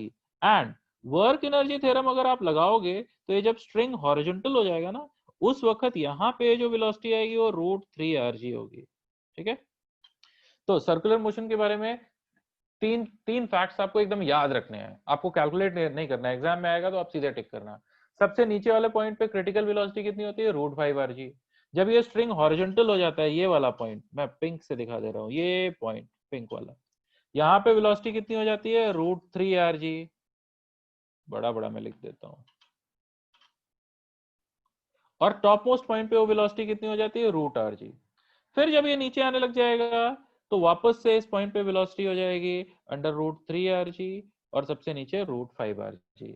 इतने में किसी को कोई कंफ्यूजन नहीं होना चाहिए। ठीक है, अब इसके बाद में वर्टिकल सर्कुलर मोशन में जो क्वेश्चन आता है वो क्या क्वेश्चन आता है, किसी भी रैंडम पॉइंट पे वेलोसिटी पूछ लेते हैं। ठीक है, तो वो भी हम लोग समझते हैं कि किसी एक रैंडम पॉइंट पे वेलोसिटी आप कैसे निकालोगे। फिर से ये ऐसा सर्कल,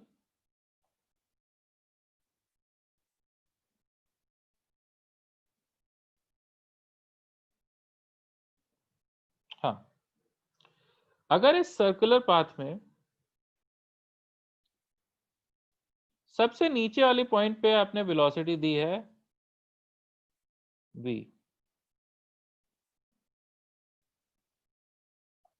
जो कि ऑब्वियसली क्रिटिकल वेलोसिटी से ज्यादा है जिससे सर्कुलर पाथ कंप्लीट हो रहा है। ठीक है, अगर मैं आपको पूछूं कि बताओ बेटा, ये जब ये ऑब्जेक्ट थीटा एंगल पे आएगा, थीटा एंगल पे इस वक्त इसका वेलोसिटी क्या है, थीटा एंगल पे इस वक्त इसका वेलोसिटी क्या है। मान लेते हैं ये वेलोसिटी है v डबल डैश, तो आप कैसे कैलकुलेट करोगे, फिर से ये .1 एंड .2 पे आप वर्क एनर्जी थ्योरम लगाओ। वर्क एनर्जी थ्योरम लगाने के लिए .1 और 2 के बीच में आपको हाइट के डिफरेंस का अंदाजा होना चाहिए। तो आप देखो,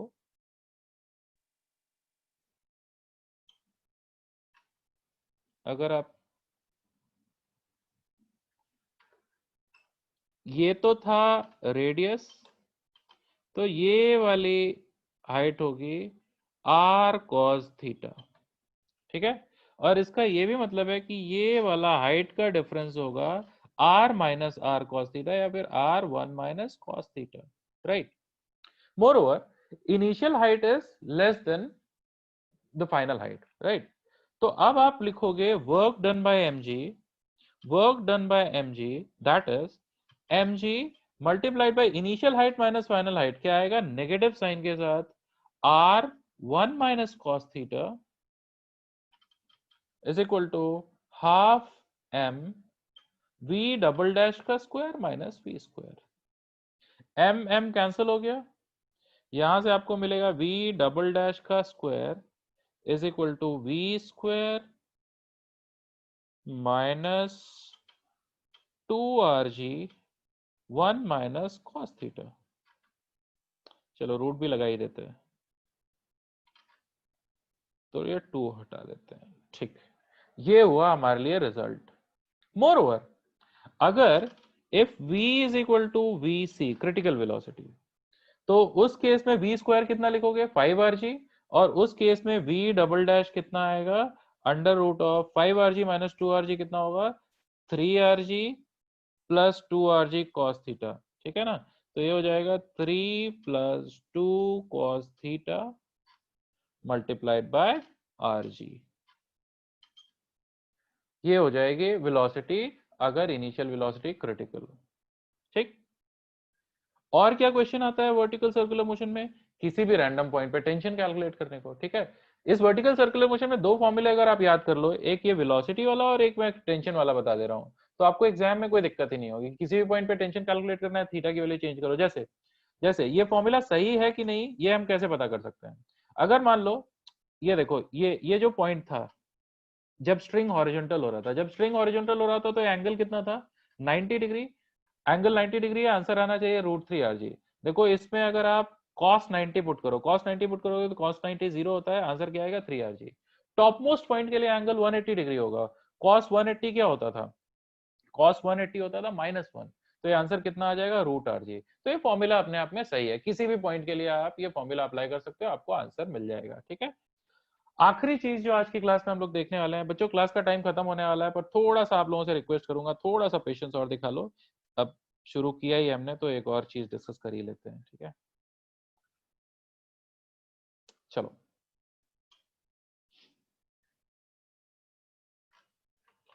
हम इसी वर्टिकल सर्कुलर पाथ पे टेंशन कैसे कैलकुलेट करेंगे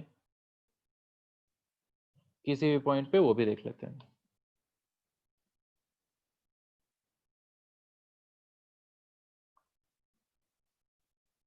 बस ये आखिरी चीज है बच्चों, थोड़ा सा बस पेशेंस और बनाना पड़ेगा आपको। सॉरी, सर्कल अच्छा नहीं बना।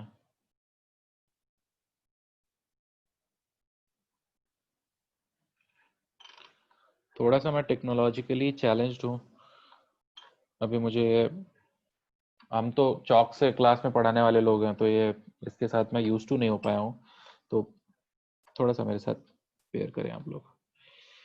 ठीक है, मेरे को अगर ये जब थीटा एंगल पे रहेगा हॉरिजॉन्टल के साथ, उस वक्त ये स्ट्रिंग के अंदर टेंशन कितना है ये कैलकुलेट करना है। तो आप क्या करोगे कि टेंशन की डायरेक्शन तो ये वाली होगी, एक फोर्स mg ऐसा डाउनवर्ड डायरेक्शन में लग रहा होगा। अगर mg के कंपोनेंट्स हम देखें तो इधर की तरफ mg का कंपोनेंट आएगा mg cos थीटा, और इधर की तरफ कंपोनेंट आएगा mg sin थीटा। ठीक है, अगर मैं सेंटर की तरफ देखूं, सेंटर की तरफ नेट फोर्स है T minus M g cos theta, net force is T minus M g cos theta. ठीक है, किधर की तरफ फोर्स है, सेंटर की तरफ। ये सेंटर की तरफ जो फोर्स है वो क्या कॉज करेगा, सेंट्रीपिटल एक्सेलरेशन, और सेंट्रीपिटल एक्सेलरेशन क्या होता था, वेलोसिटी का स्क्वायर अपॉन रेडियस। तो हम लिख सकते हैं T minus M g cos theta is equal to mass multiplied by v double dash का स्क्वायर अपॉन r, या फिर tension is equal to M g cos theta plus m v double dash का square upon r। ठीक है, v double dash तो आपको पिछली बार पता था। ठीक है ना,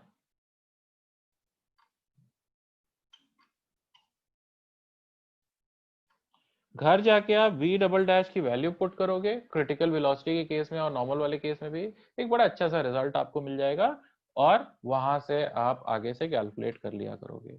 ठीक है, आई थिंक काफी कुछ हो गया आज की क्लास के लिए, घर पे थोड़ा रिवीजन करना आप लोग। अगली क्लास में जब हम लोग मिलेंगे तो हम लोग इम्पल्स एंड मोमेंटम और रोटेशनल मोशन के बारे में थोड़ी बहुत चीजें डिस्कस करेंगे। ठीक है, चलो थैंक यू बच्चों, थैंक यू सो मच आ जाने के लिए। और ये क्लास यहीं पे खत्म करते हैं, ठीक है। जितने सारे लोगों को आज जो पढ़ाया वो समझ में आया है, हैंड रेज करो जल्दी से। जाने से पहले एक बार मैं 5 मिनट के लिए चैट खोल दूं क्या, अगर आप कुछ कहना चाहते हो, कोई डाउट है या कुछ। चलो एक बार थोड़ी सी मैं चैट भी खोल देता हूँ, जिससे थोड़ा सा इनपुट मिल जाएगा, तो वो आगे अगली क्लास में जब भी हम लोग मिलेंगे तो हम लोग वो डाउट्स डिस्कस कर लेंगे, ठीक है। चलो मैंने चैट ओपन कर दी है बच्चों, आप इसमें लिख सकते हो, बताओ कुछ डाउट है, कुछ आपको और जानना था, तो उसको हम लोग अगली क्लास में देख लेंगे। निहारिका ने बोला इसका पीडीएफ कब मिलेगा, बेटा पीडीएफ जल्दी ही मिल जाएगा, ठीक है। शिवम आप कह रहे हो स्पीड इंक्रीज करने के लिए, शिवम देखो स्पीड इंक्रीज करने में प्रॉब्लम ये है ना कि बहुत सारी चीजें मैं इंक्लूड करके और बहुत जल्दी जल्दी बताऊं और कुछ समझ में ना आए ना, तो उसका फायदा नहीं है, ठीक है। मैंने पहले दिन ही ये क्लियर किया है कि ये क्रैश कोर्स का पर्पस ये नहीं है कि मैं आपको सब कुछ रिवाइज कराऊं, ऑब्वियसली वो पॉसिबल नहीं है, आप समझ सकते हो, है ना, प्रैक्टिकली फिजिबल नहीं है।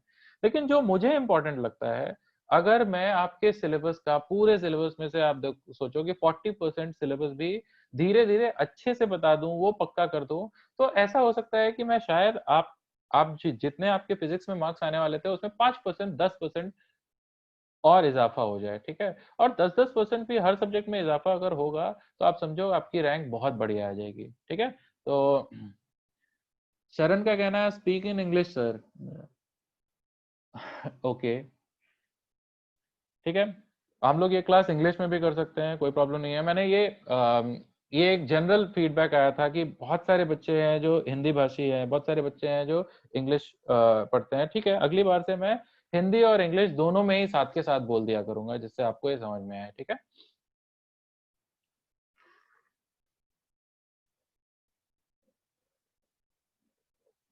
आशना का कहना you started laws of motion from too basic, please cover important concepts and not very basics.